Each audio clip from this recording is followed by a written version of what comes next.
মানুষ এবং প্রকৃতির মধ্যে দ্বন্দ্বের সমাধান। এখন সেরেনগেতি জাতীয় উদ্যানে মে মাস। লক্ষ লক্ষ নৌ, এন্টিলোপ এবং জেব্রা ঘুরে বেড়াচ্ছে। চারণভূমির সন্ধানে বন্যপ্রাণীরা বিশাল দূরত্ব অতিক্রম করে।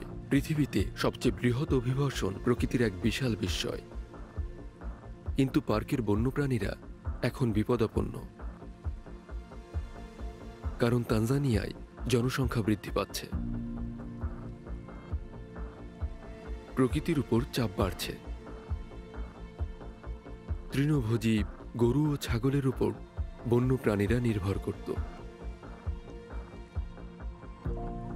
ফ্র্যাঙ্কফুর্ট জুলজিক্যাল সোসাইটি চেষ্টা করছে মানুষ ও বন্যপ্রাণীর মধ্যে দ্বন্দ্ব কমিয়ে আনতে। ফ্র্যাঙ্কফুর্ট জুলজিক্যাল সোসাইটি গ্রামবাসীদের তাদের নিজস্ব বিষয়গুলি পরিচালনা করতে সাহায্য করছে। সেরেনগেতি সীমান্তে সুরক্ষিত অঞ্চল পর্যটকদের আকর্ষণ করার লক্ষ্য নিয়েছে।